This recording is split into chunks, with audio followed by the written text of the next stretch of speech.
Welcome to our panel discussion on the financial crisis. My name is Randy Bluffstone. I'm a professor of economics here at Portland State, and I'm chair of the Department of Economics. I'll be the moderator for this panel discussion. Well, as we all know, the financial crisis has dominated news in recent weeks and also months, triggered by interest rates that have been rising, plummeting housing values, a decline of about 8% in Portland this last year, according to today's Oregonian. We've seen also a wave of corporate bankruptcies, takeovers, and to quote Congressional District 5 candidate Kurt Schrader and also Sarah Palin, a world of hurt for individuals, households, and businesses. Credit markets are, by all accounts, extremely tight right now, making it very difficult for individuals, businesses, and even state governments like California to borrow. Huge stock market declines have hit retirement accounts hard and other forms of savings as well. People thought money markets were safe, and we learned today in the New York Times that many retirees are finding they can't withdraw the funds that they need for their health expenses and for their living expenses. And where will it stop? Today's Oregonian reported credit tightening in credit card markets and described the situation as a wobbly house of cards. On the international side, effects seem to be even worse, indicating really important contagion effects. Perhaps hardest hit so far has been Iceland, which is a very small, very rich upper Atlantic country. Iceland had investments, which is usually considered a good thing, a lot of investments, and these investments were much bigger than the size of the economy. And these investments saw major declines overnight. So faced with huge macroeconomic instability and a huge flight of foreign currency as a result of this, Iceland had to seek help from the International Monetary Fund, which helps countries stabilize unstable economies. And then in an amazing move, the Central Bank of Iceland increased interest rates to an amazing 18% per year, simply to tempt money back in investment funds back into the economy and to stem a huge fall in the value of their currency, the krona. And what about our policies? Well, of course, there's the $700 billion committed to mitigating the effects of the financial crisis, and $125 billion of our money has been invested already in preferred stock of banks, and that includes $214 million in our own Umpqua Bank. But where's the limits of this bailout? Is it going to be banks only? Is it the financial sector only? Auto manufacturers are now asking for support as well. And about all this, we have to confess that much is not known. While in an Oregonian op-ed piece, back east economists from New York and Boston, Larry Kotlikoff and Perry Merling, they tell us not to worry because, as they say, Uncle Sam has our backs this time around. But also, none other than former Federal Reserve Board Chairman Alan Greenspan was forced to tell us he trusted too much in market forces, and he does not really know how the house of cards collapsed. Columnist David Brooks in today's New York Times gave us a little bit of insight. He says that economic policy needs to catch up with the economic subspecialty of behavioral economics. And this subspecialty has observed for a long time that individuals, firms, and markets don't always behave rationally, or what we think of as rationally. People fool themselves. They minimize risk. They overstate risks. And as a result of these cognitive issues, mistakes are made. And so we are forced as economists to recognize how much more there is to know.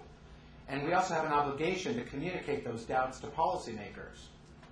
All is not sure here. And so really to learn more today is what this is about. That's what we're here for. And so we've assembled a distinguished panel of experts from the Department of Economics here at Portland State University. Our first panelist to my far right is Professor Andre Rossi de Oliveira.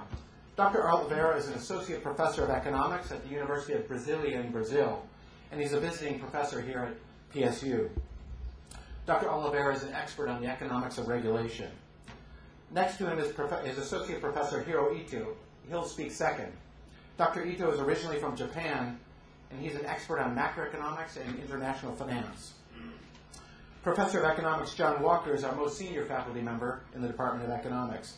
He's an expert on macroeconomic history, and he's going to put this crisis into historical perspective.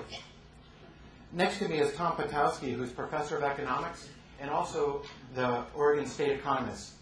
Tom heads an office in Salem, and that's responsible for macroeconomic analyses and also for projecting state budget revenues. Among other effects, Tom's office forecast determines if we receive kicker checks at the end of the year. Dr. Potowski will personalize this financial crisis by focusing on what it might mean for Oregon. Now, each panelist will have 12 minutes to speak, leaving about 35 minutes for questions at the end. And so I'd ask, please hold your questions until we open the floor at the end for questions, and we'll have some time for that. The event will formally conclude by 8:30, but I expect that there'll be some informal questions as well. I will also mention that that the event is being taped, and we will put this up on the Economics Department website, which is econ.pdx.edu. Outside on the back where you came in, on the table, there's some literature about PSU, upcoming events, and Department of Economics program. I'd like to particularly draw your attention to some information on a new graduate certificate that we're offering in environmental and resource economics. And if you like what you hear today, I'd like to invite you to visit us again. For example, last year we brought Nobel Prize winner Douglas North to campus. And on that table you'll find some green cards. And if you fill those out and stick it in the basket, we'll be sure to make sure that you receive information about future events. As I say, everything is always up on our website at econ.pdx.edu. We'd also like to offer you the opportunity to financially support the work of the department. We have programs that provide critical support to financial support to students, that fund faculty development and research, and finance outreach like seminars and panel discussions like this. In the back, you'll find pledge forms and envelopes that will help you to help us continue to do more of this. And we thank you for your support. So with that, I'd now like to invite Professor Oliveira to discuss where did it all start. Professor Oliveira.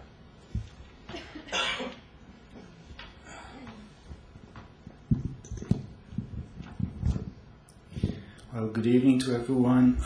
Thanks, Randy. Thank you for having me here. I was trying to decide where to stand. If I stay right there, they're going to see my back. If I stay here, you can't see the slides, so I'm just going to stay right where I am. I was expecting a much larger room, so I was even getting lessons on how to project my voice, but just kidding. But it looks like just my regular classroom, so I'm at home. All right. Okay, so I'm going to talk to you about the financial crisis, and I'm interested in answering this question, where did it all start? Actually, I want to answer two questions. What are the causes of the financial crisis and the consequences? The origin of this crisis can be traced back to the housing bubble. We all know that. I'm going to talk a little bit about it in a few minutes. But there's not one single cause, like in disasters, like plane crashes. There's usually a lot of things that go wrong at the same time and generate the problem. Well, that's exactly what we're going to find here. First of all, we have to understand what is subprime lending. So I'm just going to give you a brief explanation.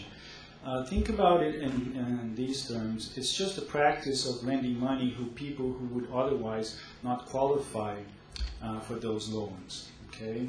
So people who have bad credit history, people who don't have a job, don't have a lot of money for down payment, or don't have high enough income, they will have access to mortgage loans that they would not have otherwise. Let me give you just an example of some funny notes here. Some of these loans are called ninja loans. I don't know if you know why. It means no income, no job, no asset loans. So basically anyone can get them. And you might have also heard about these teaser rates. Most of them have these low interest rates in the beginning, but they keep climbing up over time, and eventually you're not able to meet your payments. Okay, subprime lending wouldn't be a problem in itself if it wasn't for this process of securitization. What does it mean? I have a picture here, and maybe it will help us understand. So,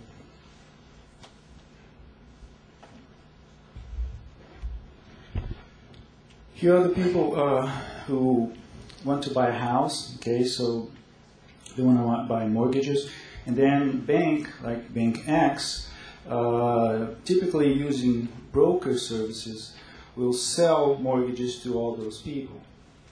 Well, the bank will pack those together, will pool all those mortgage loans, okay, and resell them to another company, which I will call an issuer here. What does the issuer do? It issues the so-called mortgage-backed securities, which will be bought by the investors. So these guys up here are the investors. And as you will see, that has a lot to do with the crisis that we are facing today. I mean, the rate is done. Now, these MBS, mortgage-backed securities, have some peculiar features. One of them is that they are split into tranches. These tranches, this is a process that's also called subordination. So what happens? These different tranches have different levels of credit protection or risk exposure. So if something goes bad, if people start being late in their payments or they start defaulting, the so-called junior tranches will suffer first. The subordinated tranches, people who have those papers will not get paid. But people who have the senior tranches, those most of the time, well, not most of the time, but they were supposed to not face this problem because the junior tranches were the ones who would take all the loss. So these senior tranches, they are rated by the rating agencies as AAA or something like that, very high ratings. And that's why a lot of people, a lot of investors bought this type of paper. Okay, what does that have to do with what I'm calling here housing boom and bust? Well, the housing boom is basically the rising home prices and a lot of houses being built. And there are three main causes for that rise. Let's start with the last one, speculation in the housing market. Well, you might have heard that lots of people were buying houses, not because they were going to live there, but they were buying the houses as vacation homes, or they were just thinking about reselling the houses later because they thought that the price of the houses would keep going up. Well, that of course increased demand for housing, right? And that makes the prices go up. Second, low interest rates. How do the low interest rates act here? They act on two fronts. First of all, people who would otherwise not purchase mortgages now will because interest rates are very low. But that's not the most important part. The other part is more important. Investors now, because interest rates are so low, they are not willing to buy safe assets like treasury bonds or notes, government-issued bonds. They're looking for higher returns. And because they think that these securities are not as risky, they're willing to buy them. And therefore, there was an explosion in subprime lending associated with these low interest rates. You have some figures here. Securitized share of subprime mortgages increased from 54% in 2001 to 75% in 2006. Well, eventually, this led to overbuilding, especially when the speculators started to leave the market. So there were many more houses out there than people willing to buy them. Well, of course, that depressed prices beginning in the summer of 2006. At the same time, interest rates started to climb up. Well, that's a poisonous mixture for homeowners. Lots of them found themselves unable to refinance, and they couldn't even meet their payments. Many of them had to default. Another interesting figure here is that more than 10% of homeowners now, today, have zero or negative equity. So they'll just walk out of the house. What are the results of this boom and bust? We all know an upsurge in foreclosures, increased housing inventory, and of course that exerts a very strong downward pressure on prices, which hurts homeowners. More and more homeowners will now be exposed to the risk of default or foreclosure. Let's look at these indices so that you have an idea of how dramatic the price declines have been. For instance, this year is Los Angeles. Back in 2004, the index was over 0.3. Well, in 2008, it dropped to almost negative 0.3. Portland didn't do much better, right? Here we are. Then it took a little longer, but the decline is also there. And the other two lines are just composite indices of many cities, and you can see that they follow the same pattern. So it's been a dramatic event. How am I doing?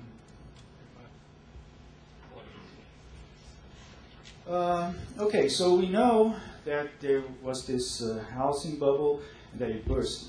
But how did it affect Wall Street and how did it affect Main Street? So first thing we should notice is that when homeowners default, when they can't make their payments, investors and companies that hold these MBS, these mortgage-backed securities, they start making a lot of losses, right? This should actually be here because this brings a lot of uncertainty into the market. Now, if you are a financial institution, you don't know who you're dealing with. You don't know if you are lending your money to sound institutions or if you're lending your money to institutions who are packed with all these toxic assets. So this leads to a credit freeze, or what I'm calling here a lack of credit. Well, this affects not only financial institutions, it affects also corporations, and it affects you guys. For instance, it's much harder now to get a student loan or to get auto loans. Why? Because nobody wants to take the risk. And I should mention that student loans and auto loans are also subject to that securitization process I mentioned before. So nobody wants that anymore. That's why it's hard for some people to get these types of loans. Well, if you put that all together, what happens? Well, I forgot to mention that, of course, when house prices go down, then the value of people's assets also go down, so they have less wealth. Stock market declines have the same effect. So your retirement accounts are not worth as much as they were before. People will rationally do what? They will decrease consumption, right? So when that happens, together with lack of credit, the production sector is going to suffer as well. We have here some numbers, some dramatic numbers.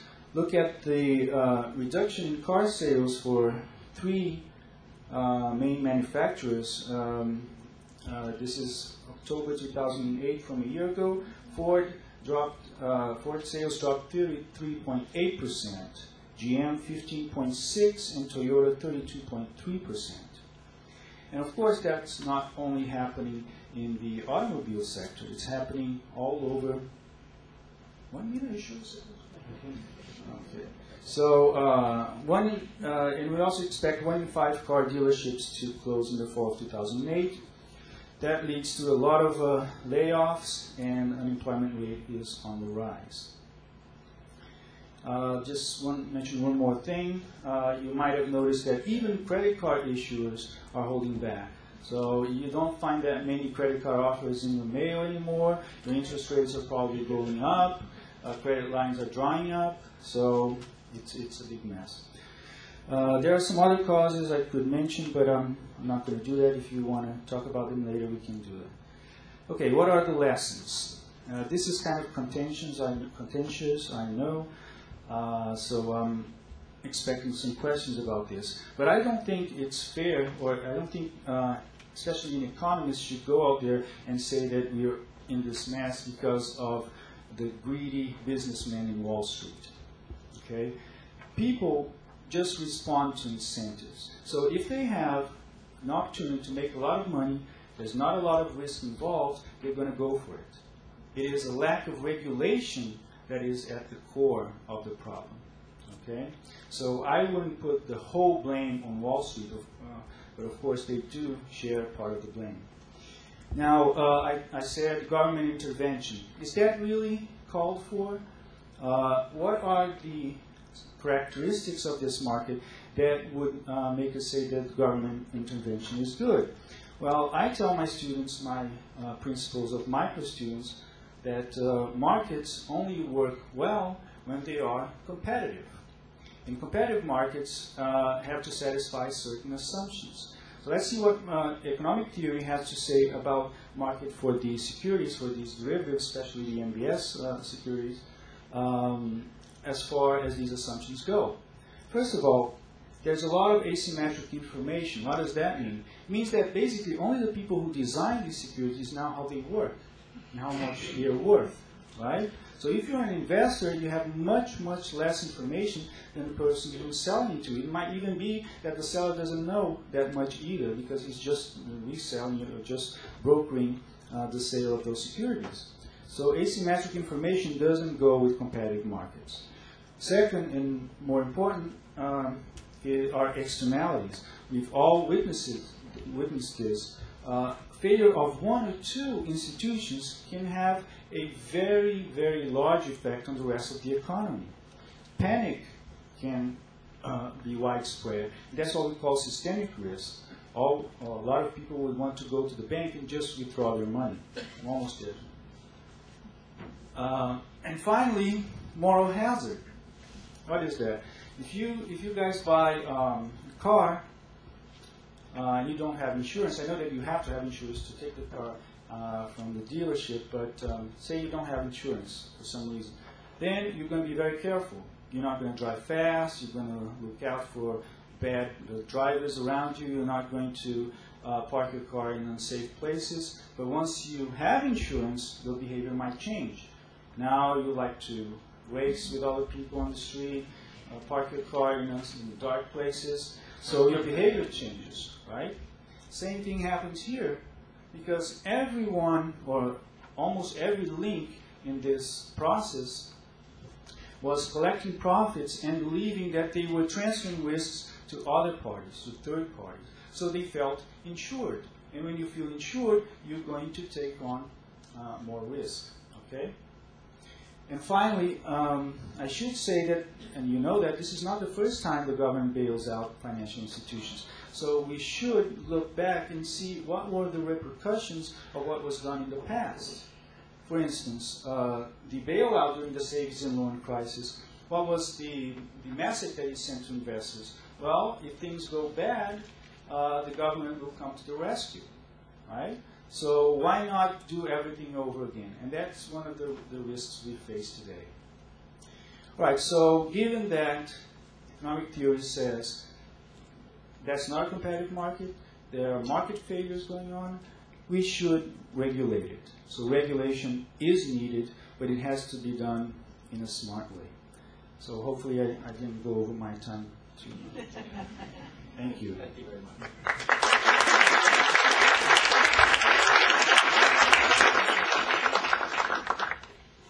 I'd now like to invite Professor Ito to give his remarks. Right. Thank you very much. It's very nice to be here and talk. I'm going to talk about the national as well as global implications of the current crisis. Well, before talking about that, I started living in America 15 years ago, but I thought that I don't have to experience the housing bubble and the burst of it again. But here I am. I'm experiencing the housing bubble and the burst of it second time in my life because the similar subprime kind of crisis happened in Japan. Then the recession lasted for 15 years. So, we have to avoid experiencing the same kind of thing. I know I started being so depressive, but let's not, let's keep our hope. Well, Andre gave us very nice explanations about how the subprime crisis took place. In terms of macroeconomic perspective of our economy, what is important is how to deal with credit crunch. Credit crunch is a jargon in economics. What that means is that banks are less willing to lend. Okay? Credit or money is like oxygen in our body. We need it so that our body can function properly. Then if we don't have oxygen, our body wouldn't function properly. So we need credit and we need nice flow of money. But if credit crunch is there, money doesn't flow nicely.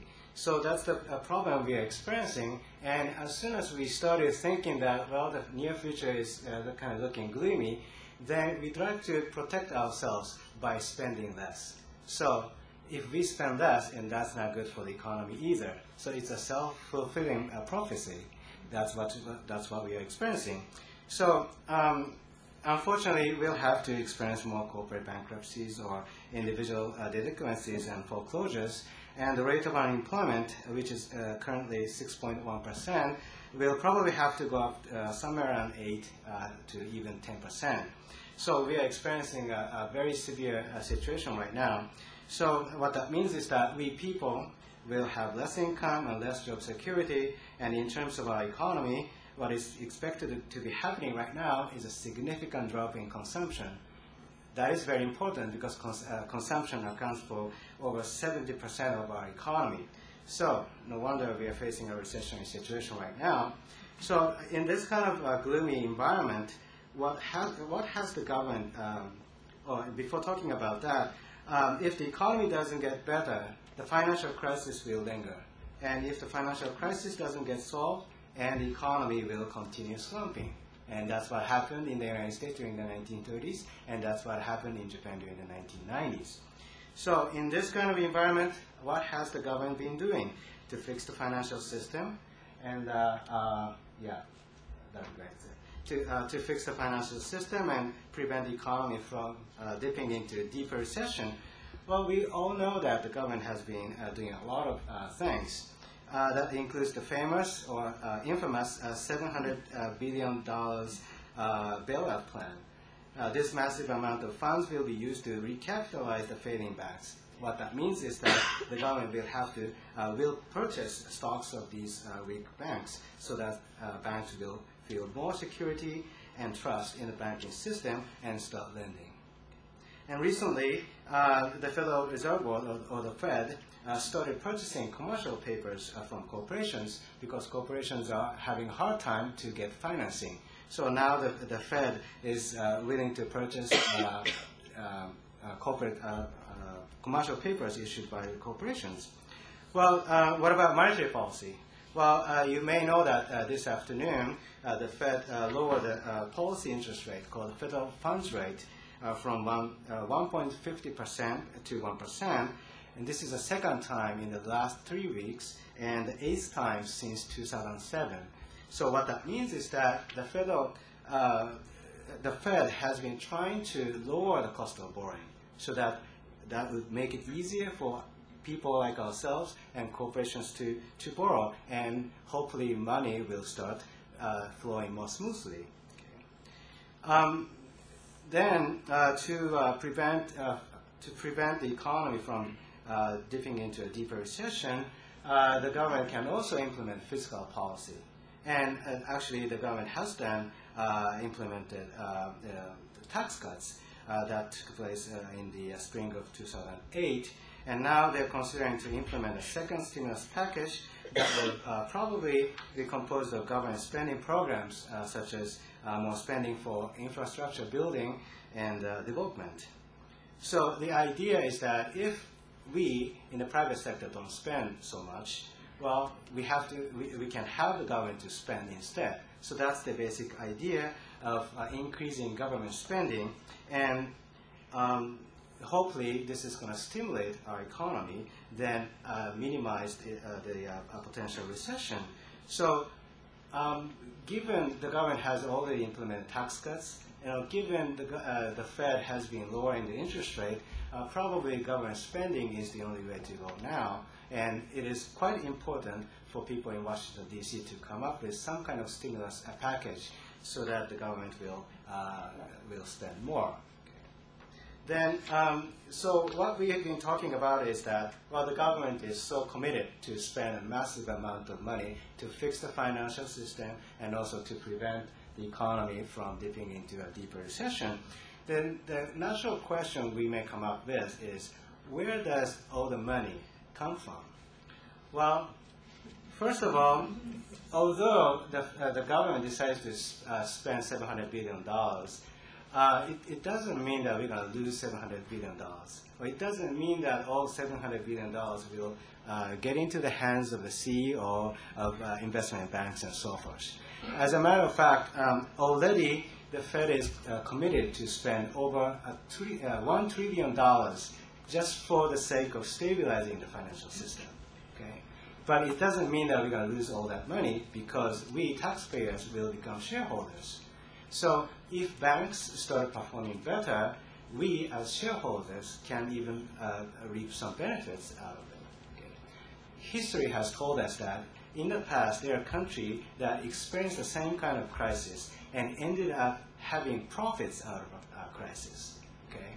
But in the case of the United States, of course, this is a very big economy, so it is very unlikely that we're going to make profits out of this crisis.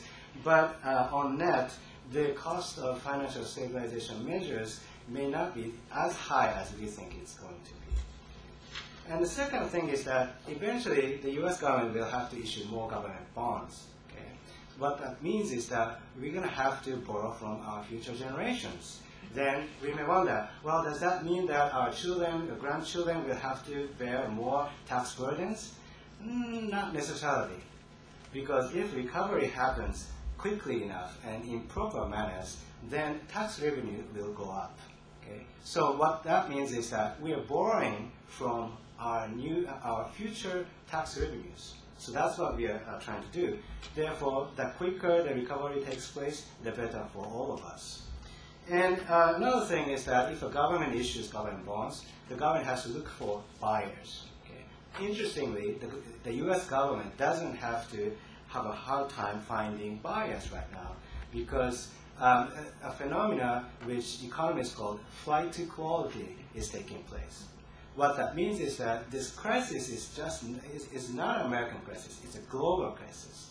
European countries are having their own version of subprime crisis, and also many countries all over the world, or many financial institutions in many countries in the world are exposed to subprime related financial instruments. So that's the reason why we are experiencing a global crisis.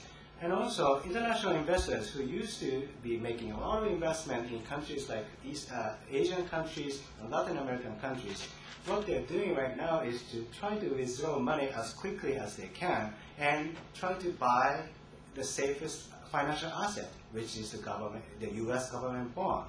So the U.S. government won't have to have a hard time finding potential buyers. Okay. Then could you, yeah. So the U.S. has the advantage of being the issuer of the U.S. dollars. So the last question I'd like to address is that, so after all, can this recession be less severe? Well, maybe, maybe not. But there are some conditions we can meet. One of them is that it is very necessary for the government to increase spending and stimulate the economy. Well, the federal funds rate is already 1%. So what that means is that monetary policy is running out of ammunition right now. And tax cuts, yes, they are very politically popular, but at the same time, American people are so indebted. So even if we receive tax cuts, we'll save a large portion of it. So it's not going to increase spending at all. So government spending is very important. Then second of all, we have to fix the financial system so that the banks will resume their trust and credibility in the system. Then we can minimize the cost of the recession. And third of all, we have to recognize that, as I said, this is not an American crisis. It is a global crisis. So it's better to have multiple countries to implement similar policies jointly rather than individual countries implementing policy individually. So international cooperation is very important. And lastly, and this is the biggest message I want to convey tonight, that is that we have to avoid deflation. Until a couple of weeks ago, we are seeing the risk of inflation. Inflation means prices are rising, okay? But now we have to think about the risk of deflation. Deflation means prices are declining. So to get the same product, now you can pay less. But what that means is that the value of your money will go up. But if the value of your money goes up, the value of your debt will go up as well. So if deflation takes place, then those who are indebted right now will have to suffer. And that can include people as well as corporations. So if deflation takes place, we have to see more delinquencies and bankruptcies. So the government as well as the Fed has to do whatever it takes to prevent deflation. Then deflation is what happened again in the Great Depression in the United States, and also in the case of Japan. So why don't I pass the microphone to Professor Walker so that he can explain to us about the historical perspective.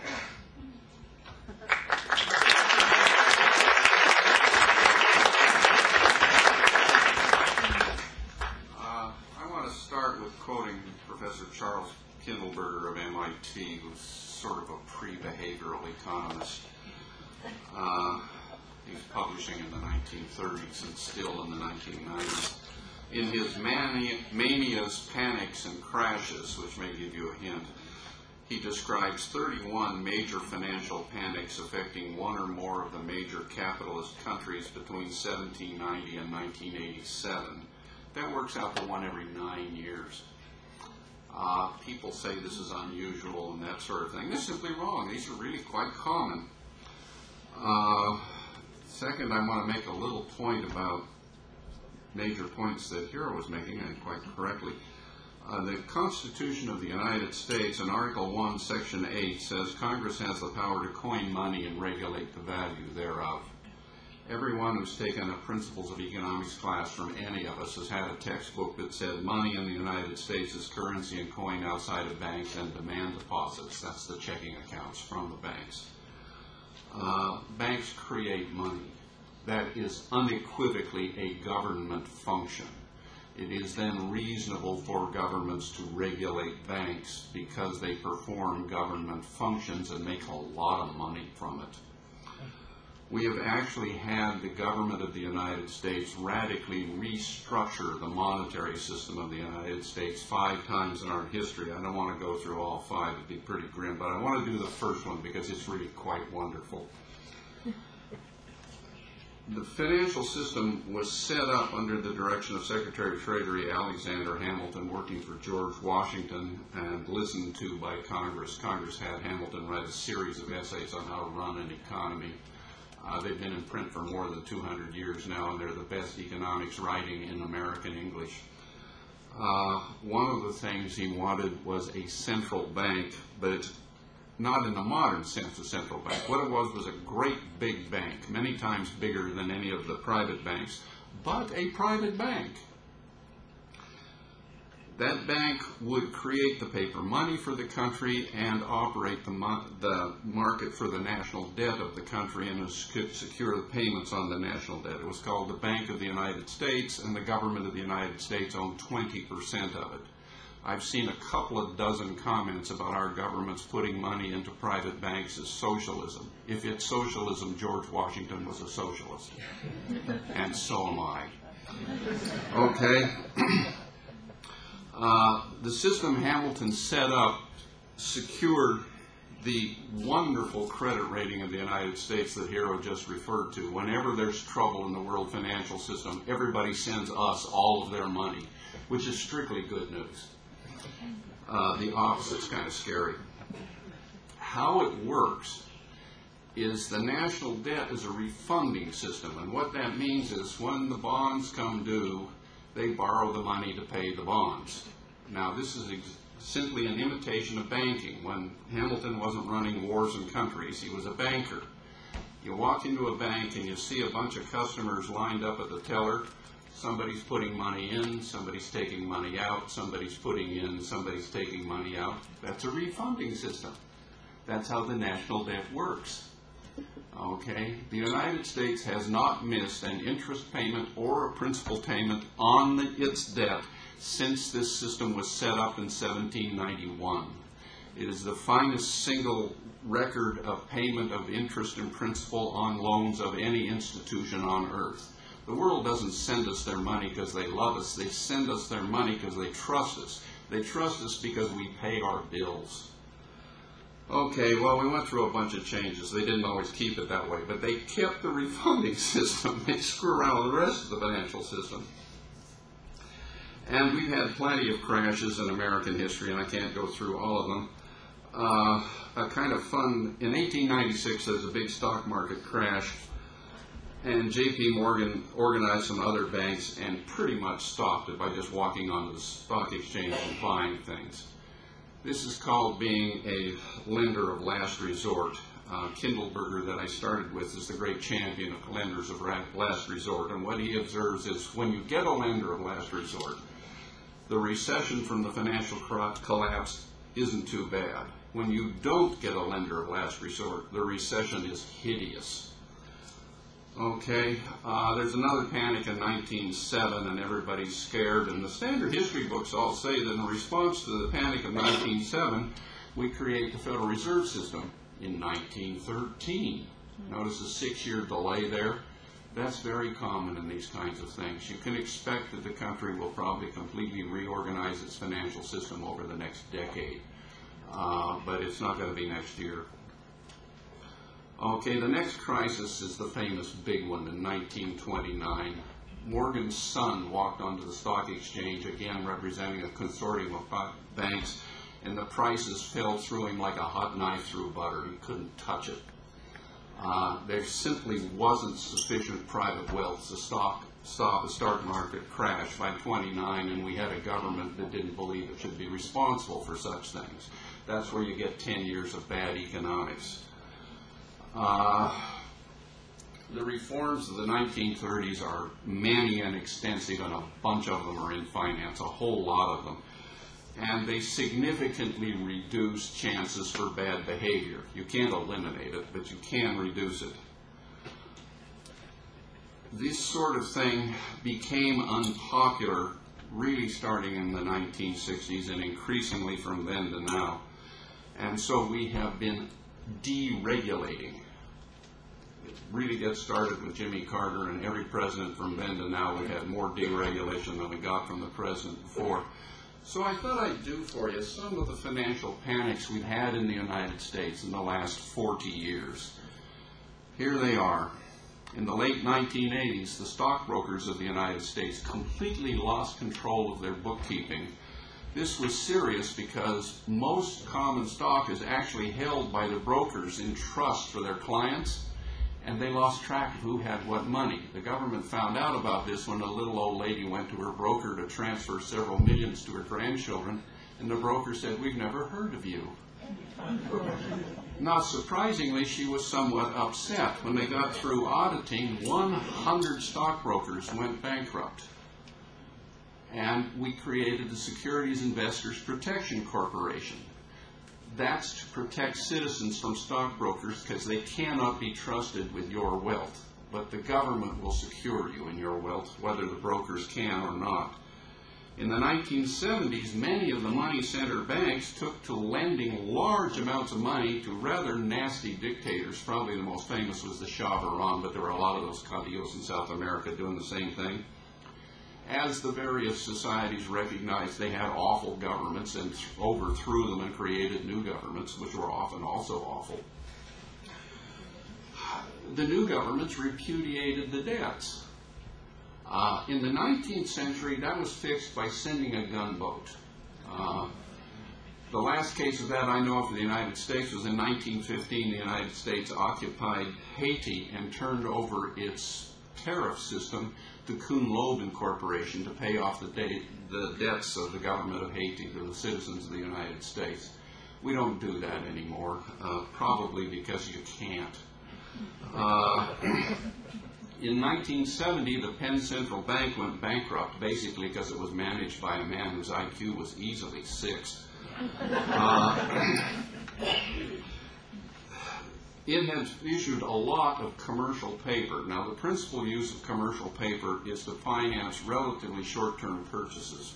Commercial paper is what gets the money to enable people to buy refrigerators, stoves, automobiles, things like that. When one of the issuers stops issuing, everybody panics and they won't buy from anybody, and that means you're going to have a wipeout in sales of a significant fraction of all retail sales. The Federal Reserve fixed this by sending letters to all the banks saying, the lending window is open, the interest rate is low, take as much as you want if you're buying commercial paper. It's okay with us, we'll protect you. That's come to be called flooding the system with money. It worked. In the 1980s, many of the large banks mismanaged their deposits and loans, and when audited were found to be bankrupt. This included the largest bank in the Pacific Northwest, that was Seafirst up in Seattle, all of the largest banks in Texas, the largest bank in the Middle West. They had already figured out a cure because they'd had the two biggest banks in Long Island go broke a little earlier. I run out of time? Oh, okay. What they do when a big bank fails is they hold an auction and sell it to some other big bank. Sometimes these auctions are a little weird where the bank says, if you'll pay me enough money, I'll take that loser. But that's how they worked it out, okay? Well, this is your famous, you're too big to fail. And it is correct, they're too big to fail. When I was growing up, I was taught that bank insurance, a reform in the 30s, protected us all, but it doesn't work as protection. The current, until just a few weeks ago, bank insurance was $100,000. Well, that protects virtually every family. But if a big bank goes broke, the bank deposit of every big business in town goes with it. Well, that means they can't make their payrolls. That means everybody gets fired. Are you saved if you've still got your bank account, but there's no chance of your working for several years? See? Okay, so you're hearing now talking about securing all bank deposits, things like that, to keep people from being wiped out from these sorts of things. The too big to fail just keeps coming back, and I know it's annoying, but I don't know any way to escape it. You don't really want every employer in town to suddenly be out of money. That's the same as saying the whole town is out of money. I got interested in this as a problem. I teach a class called public spending, and so I asked the students in the class to write papers for me on how many of the governments of the capitalist world had bailed out their banks in the last 30 years. And the answer was fascinating. All of them. Every single major capitalist country had, as of 3 years ago, bailed out their banks at least once. They're all doing it again now, so every country in the capitalist world has bailed all their banks out twice. I've run out of time to do the other 5 crises, so I'll just tell you that in the last 40 years we've had 9 of them, or roughly 1 every 4.5 years. These are very expensive. The alternative is, as Hero made very clear, 10 to 15 years of continuous high unemployment and low output growth. As expensive as it sounds, it's better. And one final point that you're seeing tonight, right now, for really the first time in history, all of the major governments are flooding their economies with money from the treasuries and money from the central banks in a massive scramble to save the capitalist system. In the great collapse in 1929, there was virtually no action from most of the countries for 3 years. It's much better the way we're doing it now.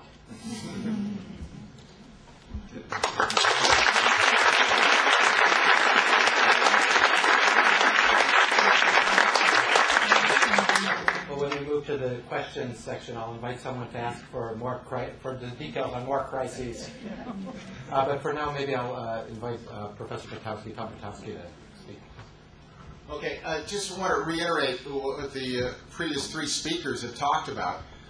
Oregon is not immune from the situation that's happening. We're not unique in any sense, because what's happening with the credit markets is that this affects all types of real economic activity.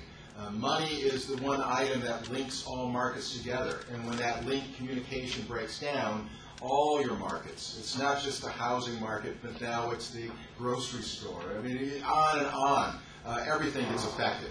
And in that sense, Oregon is not protected in any way from this sort of massive credit crunch that seems to be out there. Although I was hopeful of some of the comments here, and I'm sort of, I think, in the same camp with this. But let me just talk a little bit about what Oregon is happening now. And keep in mind, by the way, the U.S. economy, and I would say Oregon too, are in recession. And this is before this financial crisis really came to the forefront. It was really related to the housing bubble being burst and this sort of downgrading of construction and that kind of work that has happened. And now this is another aspect that's on top of that. The dangerous part about this is that in the housing bubble burst, it was concentrated into businesses mostly related to that housing market. But once you go beyond that to the credit crunch, now you move into other markets outside of housing. And that then becomes a full-blown recessionary situation. So right now, let's see if I can advance this. This works. It's the bottom button? Yeah. No, it's not the bottom. Left one. Okay. We're up to a 6.4% unemployment rate. We're a little above the U.S.'s unemployment rate. I'm talking too loud. Of 6.1%. Interestingly enough, we've been generally always above the U.S. unemployment rate. But back in June of this year, we actually matched it for the first time in 12 years. And this is, I think, once again, some indication so far in this type of recession happening, Oregon is not as impacted as greatly as, let's say, back in 2001 through 2003, where we were in the bottom of the pile, the highest unemployment rate for about 2.5 years running. Our growth has definitely slowed down. We had the, as you can see, the 33rd fastest growth rate. If you're already negative and you're 33rd, you can imagine that a lot of the other states are not doing as well either. But this is our first negative year-over-year job loss since the end of 2003. So definitely we've been sliding with the U.S. economy into this recession, once again definitely related to what's happening in the housing market. Here we have non-farm employment dropped to 0.1% year-over-year for the third quarter. We now have 2 quarters in a row. And by the way, there's no set definition of what recession means for a state. In the U.S. economy, sort of a rule of thumb, though not exactly correct, is 2 consecutive quarters of real GDP decline. We have a gross domestic product measure for the state, but the latest data that's out is very preliminary for 2007. So it's not very helpful as a measure. So sometimes we use employment. We now have 2 consecutive quarters of seasonally adjusted employment drops in our economy, and I would say that probably pretty much designates we're definitely in recession in Oregon. Our personal income, although this looks like a high number, 5.1%, and then definitely the quarter over quarter for the second quarter is very high, 7.3%. That's really masked in the data because we have the stimulus package, and those people that didn't file taxes, they're getting a transfer payment. And so transfer payments is part of personal income, and it shoots the number way up. So that's a false number of 7.3%. It should be more towards maybe the 3% range, which is definitely less than what we were seeing when times were really good, more in the 6 and 7% range. So let's talk about housing, because that really is the bubble. But we want to keep in the back of our mind how the financial crisis is going to be on top of this to make things possibly worse. You can see that we've dropped over 50% in housing starts. This is my office that makes a projection of where housing starts are going to go back. As you can see, we don't believe we're going to get back to the heydays of 2006 and 2007. Actually, 2005. Here is building permits. You can see that Oregon is dropping quite rapidly. You can see some other areas, the Bend area, Medford, some huge drops in building permits. And thus, before you can build, you have a building permit. So down the road, we're also going to have less housing starts. We're falling a little bit faster than the U.S. average, which I think bodes a little well for us in the sense that I think our housing market's probably going to correct about the same time the U.S. does. And I'll make a couple comments coming up. Our overhang is possibly not as bad as what we've seen in other places in the U.S. For our supply. Here are some counties. It's across the board, as you can see. Whether you're a small county or a large county, it really doesn't matter. We suspect a family moved out of Harney County, and possibly jump that number up. So we have to be careful with these smaller counties. But as you can see, across the board, definitely that downturn in the housing is there. Subprime mortgages. Oregon ranks 5th lowest nationally in terms of mortgages past due. Now, some of these other factors down here show us fairly high in a ranking in terms of the speed at which our delinquencies have increased. But really, we've been pretty good in this position, and that bodes really well for us. Because as Professor Oliveira was saying, once your value of your home, if the price drops and it drops below the value of the mortgage that you have to pay, you want to keep paying on a house that's less value than your debt is. And that's when people walk away. And that's where you get the foreclosures. All of a sudden that becomes like a new supply of homes on the market that's further going to depress the prices. So our situation, I think, in our case here is not quite as bad. We're not having quite that same kind of meltdown in terms of foreclosures relative to what I would call other hot, desirable places to live in the U.S. In Ohio, they're having the problem, but who wants to live in Ohio? I'm from Ohio, so I can say that. You can see this price appreciation. You can see how California was high in quite an amount of time being up. Oregon, Washington's kind of latecomers to this price increase. And so thus, we had definitely a buildup, no doubt about it. But when you add up all these percentage changes over this time, we really didn't have the same kind of huge buildup in our prices as other places. And I think thus our correction is not going to be as severe as we've seen before. In the paper that just talked about the Case-Shiller price index, it was also shown here. Portland metro area is about 7th best in the country, and about 20 metro areas that they look at. And I think probably that's about where we'll stay.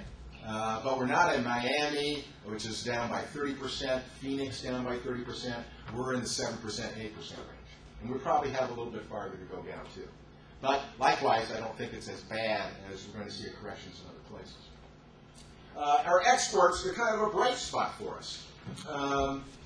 We've really helped by the value of the dollar. Our trading partners in the Pacific Rim have done better than our European partners, and that's where our concentration on our exports at, and that's really helped out our Oregon economy. At the same time, the value of the dollar is up about 25% from its lows, and the world is starting to slow down in terms of its growth. So this may not be the driver that it once was for us. But still, even now, even with the value of that dollar going up, exports are still very strong across almost all sectors for the Oregon economy. Now, this is a view. We're just working right now on a new forecast, and this is what we're sort of projecting. You can see 2009 is down, 2008 basically flat, 2010 a little bit up, but we're not expecting this great growth that we saw in the early 1990s. Part of the reason is if we have this change in our financial markets, the ability to borrow, to spend, this kind of growth isn't just going to be there. I mean, just think about the housing market. If now you have to meet certain credit standards, where before, you could go in, my dog ate my credit report, they'd say, fine, here's your loan.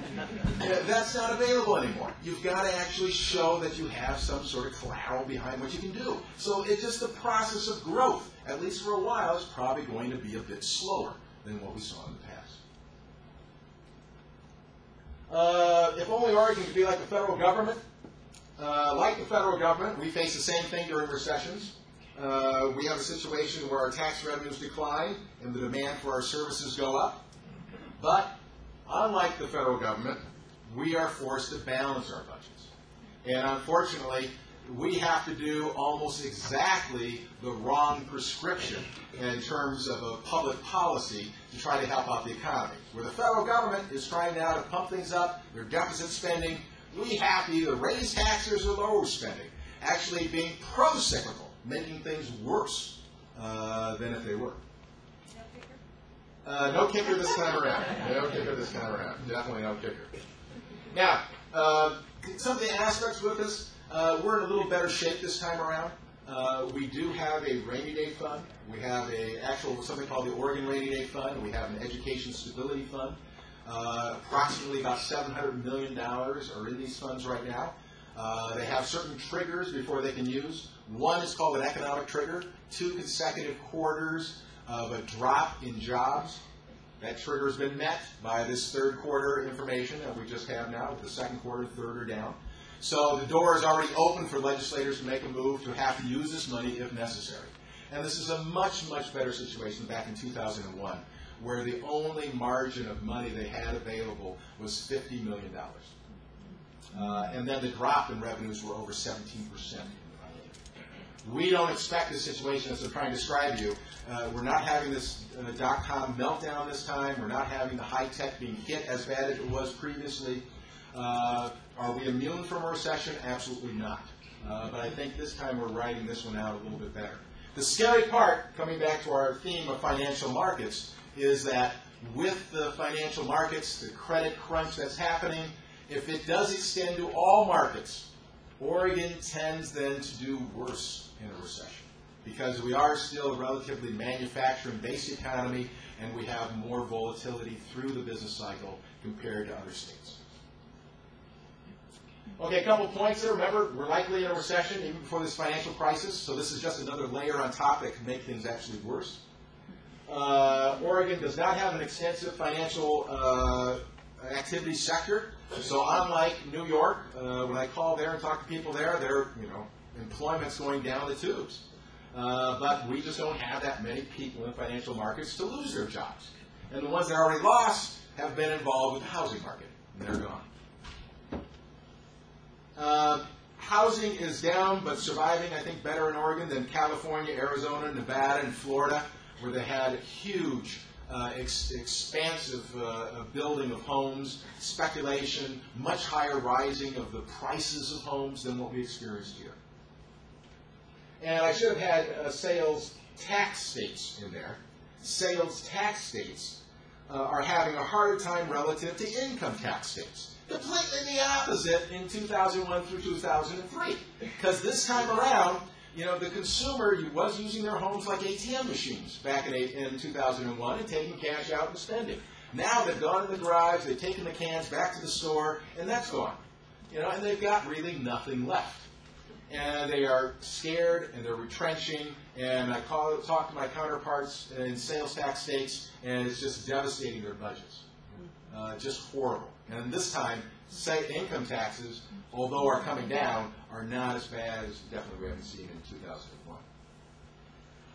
What we can say is that there's a strong correlation between states that have the biggest housing bubble and thus have the biggest budget problems.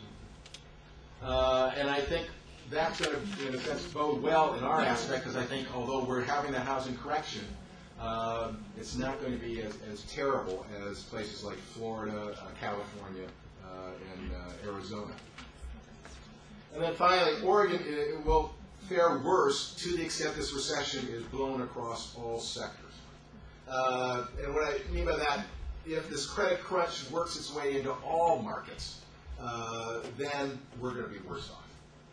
But I'm hoping, given what I've heard here tonight, and I'm sort of in this camp, we're doing the policies. We actually learn from history, and we're doing the right things right now. Regardless of your view of whether there should be government intervention or not, luckily those people have thrown those philosophical questions aside and said, we've got to save the system. And they're doing all they can. And I think we'll leave it at that.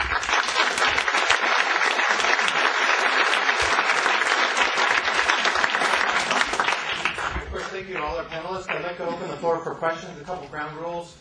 First of all, please ask a question. So I'd like to please ask questions, and if you can, make those brief and to the point. Okay. I have a question. Basically, we have downward pressure on wages, on jobs, on consumption, and all this other stuff. So my question is, what sort of policies are being discussed right now that would, help out on the smaller business and consumer level that would prevent the next wave of defaults? I mean, kind of what you guys were discussing, where right now 10% of the population is underwater on, say, mortgage debt, or possible businesses also can't service their debt. What's being done or discussed to get some of the debt levels down so we can dig our way out of this? Did you have someone in particular that you want to answer that? Anybody can take that on. Not much is happening what you're talking about. The very large institutions, it's still not clear how much money do you have to pump into banks before they're willing to lend again? Why would they lend in a high-risk environment when interest rates are so low? Well, they won't until they're convinced it's no longer high risk, and they're going to be convinced it's no longer high risk when we've finally pumped out enough money. Now, we've done this a bunch of times now, but nothing ever this size before. And the truth is we don't know what it will be. The papers this morning were talking about banks that are receiving hundreds of millions of dollars from the government, and they're not planning to lend any of it because their balance sheets really are terrible, and so they need to hold on to the money or they can get closed by the examiners. I heard a suggestion by the FDIC head at Baird suggesting that. Let's give other folks a chance. Okay. If I could just, there is some signs that the credit markets are loosening up a little bit. The state of Oregon last week went to the market and sold some bonds, and they were successfully sold. There wasn't a problem. They feel they paid. They had to had to charge about 50 basis points higher than what they would say normally they would have to pay because of the risks that are out there. But then again, I say, well, what was normal the past couple of years? Maybe this is sort of more reasonable, actually, to have a higher rate at the moment out in these markets than what was occurring. So there's signs that I think this is starting to work a little bit. And that will, I don't believe in a trickle-down type of, the Reagan trickle-down ideas. But this is an aspect that if you get the financial system and they feel more comfortable, and at some point, they're not making any money, and there's an itching feeling that, well, I did lend a little bit, and it's okay, I can make some money. I think that'll finally take hold. And that's what's going to help out the regular day-to-day businesses be able to just operate. And also, I think the size of the crisis right now we're experiencing is just so big. So we are just experiencing a systematic crisis. So any country that is experiencing a systematic crisis can only take a top-down approach because timing is just the clock is ticking. Anyone has to implement policies as quickly as possible. So to helping out small, medium enterprises and so forth, unfortunately, it takes a longer time because you have to identify who has to take what amount of responsibility and so forth. So I think that's the reason why we haven't seen so much of policies being implemented to rescue individuals and small, medium enterprises.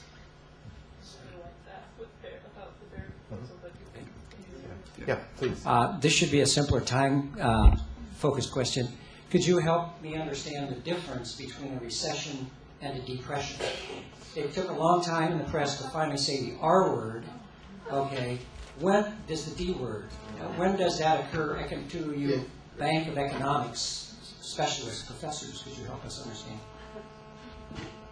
A depression is just a big, long recession. The word comes from the graph, these lovely graphs. If you see a graph of income in the Great Depression, it's what it is. It's a Great Depression.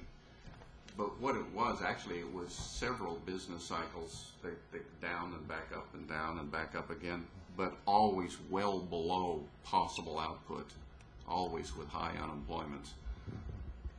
During the Carter administration, Alfred Kahn, looking at late 1970s, going into that terrible recession that we had, was saying, I think the economy is headed for a depression.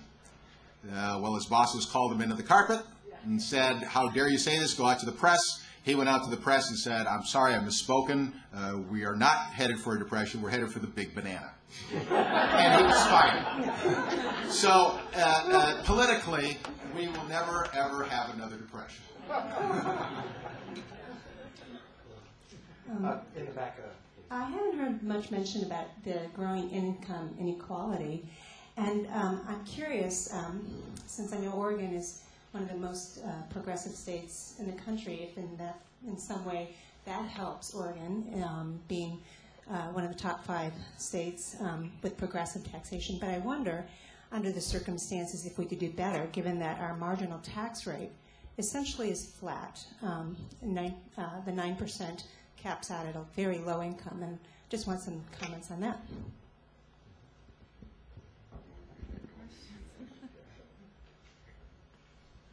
The conventional wisdom is that states do not have the economic power to have income policies. The federal government does, but transferring very much between income classes by states, there are no states doing it, and there really never have been. When they wrote the marginal rates you're referring to, it was in the 1930s, and that 9% rate actually kicked in at above average income. It doesn't anymore. But really, states just don't have that kind of power. The national government does, and if you're unhappy with the distribution of income, you should scream at your congressman, because it's his fault. Or her. Hi there.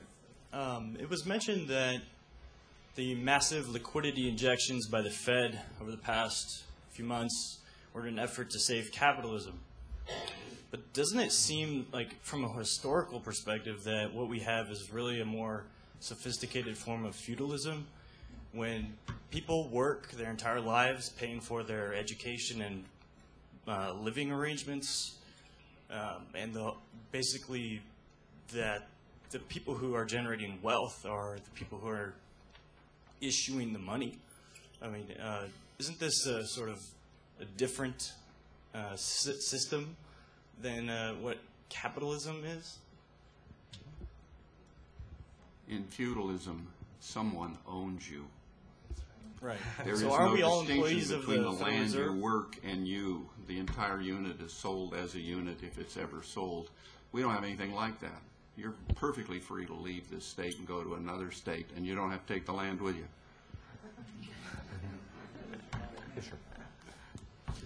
All right, well, the first question I have is, do we all owe an apology to Karl Marx at this point? The second one I have is, what are the chances you think that the Fed's going to get us down to a 0% rate, and why or why not? And, at that point, how much money are we going to start printing?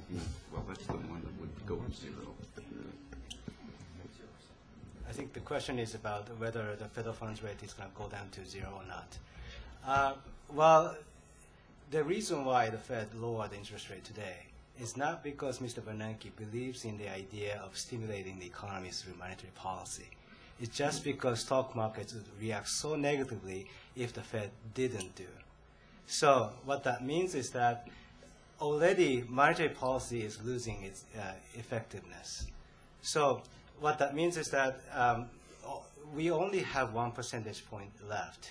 So monetary policy is not going to be a policy tool, and that's already understood. And but the risk is getting bigger. The risk is what we call the liquidity trap. So what that means is that if the interest rate becomes zero, then not only monetary policy loses its policy, but also people just hold on to cash, and that's going to even slower. That's going to even slow down the flow of money in the economy. Then the last time the federal funds rate was 1% is in 2003 and 2004. Mr. Greenspan was very much concerned that the U.S. economy is going to experience deflation. Then he was also concerned that deflation is going to cause a financial crisis in the U.S. economy, because he was very much knowledgeable about what happened in Japan. So I think there should be a consensus in Washington, D.C. Monetary policy, in terms of changing the federal funds rate, is no longer a policy tool. And what the Fed can do is just to keep injecting capital and provide loans to specific banks, not to the entire financial system. That's what I think. We even saw this to some degree for the first time in history. Treasury bills were having a negative yield. They have a face value of $10,000. They sell them at a discount for maybe $9,200 or something like that. But they were actually selling for above $10,000 because it was this flight to safety. And just the sense that if I put it in this, even though I know I'm losing because I'm paying more, I'll lose less here than if I put it someplace else. So I think just as Hiro said, the Fed has many tools, And it's really got to push on this getting the liquidity, buying the commercial paper, much more so than worrying about an interest rate change. I'm sorry, was it, I can't read your name, Tom Potofsky? Or? Yes. We do certainly have a rainy day fund. I got the impression from the last session, is it true or not that that fund was found to be in jeopardy specifically because we did pass the, I think, biggest kicker as a percentage of state revenue in our state history? Well, then that's true. Do you at least, or would you favor doing away with the 2% rule on the kicker? Well, I think the questionnaire had a very nice way of saying I don't know how to forecast. So, but the kicker, by the way, we set a forecast in an odd year in May. And then the biennium starts in June 1 of that odd year and goes through July 1 of that odd year through June 30th, 2 years later in the next odd year. And if those revenues come in higher than what we forecasted over 2 years ago, then everything above the forecast is returned as a refund to households or as a tax rebate to corporations. No, 2% is the trigger. It's everything above the forecast goes, not just everything above the trigger. 2% is the trigger. And if you know anything about statistics and trying to forecast over a 2-year period, that's a ridiculous level of accuracy to have to ask for. So definitely I just don't want to get rid of the 2%. I want to get rid of the kicker, period. It's just not a wise form of doing finances for a state. Let me observe on the kicker that for Tom or any state economist to avoid the kicker, he has to be 3 years into the future more than 98% accurate. This, as I explained to my classes, assumes that economists have the characteristics of God. They know the future correctly in detail. or a contract with the devil. By the way, the other part of your question, that the rainy day fund is not associated with that kicker. So they definitely are separate. So that money that's in that rainy day fund is there. I have 2 questions, one for Dr. Potofsky and one for Dr. Walker. Dr. Potofsky, as a recent graduate of the economics department, in touch with 20 other students who can't find jobs other than maybe Taco Bell, with a $40,000 debt, does Oregon have any plan to help at any point? Secondly, Dr. Walker, at what point, or do you think Alan Greenspan responsibility had in this housing bubble? So, well, for the first point, I just filled a position in my office, so that's not available. And it was a graduate from the economics department here at Portland State. The state is, you want to keep in mind, there's so much that a state can do relative to overall national, international, pressures that happen. And in the short term, in my mind, it's very little a state can do to really change the course of what interest rates are doing, or this financial crisis. Very little power over that as a state. What the state can do is try to believe, in a perspective sense, the downturns tend to be more the exception rather than the norm through a business cycle. Definitely we see that since World War II. The expansion periods have been longer, the downturns are less, and there's more stability.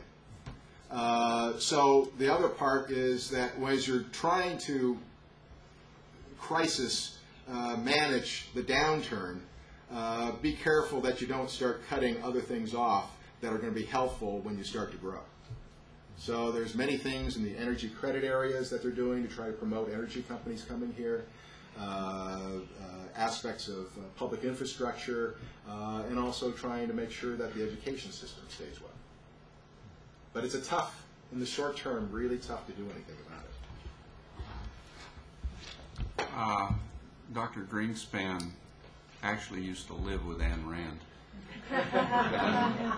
He is intensely, deeply, permanently committed to the government's doing nothing. And in the specific crisis, probably the worst thing he did was to actively encourage, or discourage, I guess is the correct word, any data collection on derivative securities of any sort. So we're now looking at a world where the total debt in derivatives apparently exceeds the total capital value of the planet. And we don't know who owns them or thinks they own them, who issued them, who they issued them to, or where the claims are. And as the chief officer of the Federal Reserve, that really was his responsibility. I've spent a goodly fraction of my life reading the Federal Reserve Bulletin, and it runs 70, 80 pages of numbers. They know exactly how much commercial paper has been issued every year for 100 years. They know exactly the amount of demand deposits by bank for more than 100 years, and they don't know how much there are in the way of derivatives. The difference is commercial paper is almost 200 years, is more than 200 years old. Bank deposits are more than 200 years old, and those old guys would actually collect data. But the new kinds of credit, they don't have the data. So we can't really tell you what's going to happen because we got nothing to look at. Why don't we come back over? Go ahead, Missy, and then next over here. Okay. Come back to this side next. This is for Professor Ito. You mentioned deflation risks in terms of our currency, and I wanted you, if you could elucidate that idea a little bit more, because as far as I understand, the Federal Reserve Bank right now is still putting money into our economy to circulate the money out, and the one cause that I know is if you take the cash out or the money out, you can have a risk of deflation, but what are other causes or indicators that potentially give us a sense if we would experience anything like a deflation of our currency? Okay, yes, I should have explained it a little bit more carefully. What's happening right now is that, first of all, oil prices are declining quite radically. And also, the same thing is happening to commodity prices and food prices. And this is something we didn't observe a couple of weeks ago. So what that means is that all those prices of, in economics jargon, inputs, things we use to produce other things are declining. And that's one thing, one factor that can cause a drop in the price level. The second thing is that the dollar is appreciating. And that's precisely the reason why oil and commodity prices are dropping. Because with the same or one greenback, and you can buy more if the currency value appreciates. So oil prices are dropping, commodity prices are dropping, and dollar is appreciating. So what that means is that they all can contribute to lower price levels. Then deflation can happen. Then deflation is already here in asset markets. Then the risk of deflation is that people get pleased with deflation because we think it's a good thing to have prices falling down. But at the same time, if you know the price of something is continuing to fall, you just wait. You just wait on your consumption and not spend. Then the economic situation is already weak. And if we wait on our consumption, then that can exacerbate the recession situation as well as the risk of deflation. This question is for Professor Walker. And from a historical perspective, he said that, over the past 40 years, things like this happen on average every 4.5 years. And somebody else said, but we're getting smarter, and when it does happen, we know what to do about it. Flood the market with money faster so we get over it faster. But I'm wondering, what are we doing about the 4.5-year average? Are we doing anything to actually fix the problem, or are we just always going to flood the market every 4.5 years? I don't know. Acceptable. We're just going to. It's a hit. I can tell you. I can name the events. They're all big. They all involved a lot of money. They all happened within a 40-year time span. I don't see any evidence that these are becoming less common, but I see a lot of evidence that they do far less damage. In 1987, we had the largest stock market crash in history, and it doesn't even show in the national income statistics. You know, most people think it was 29. It wasn't. It was 87. Well, we flooded with the money again, and people didn't lose jobs. The economy didn't crash. None of the horrible things happened. That seems to me a case where, well, we did it right. So preventative is not the way to go. Rather, I really appreciate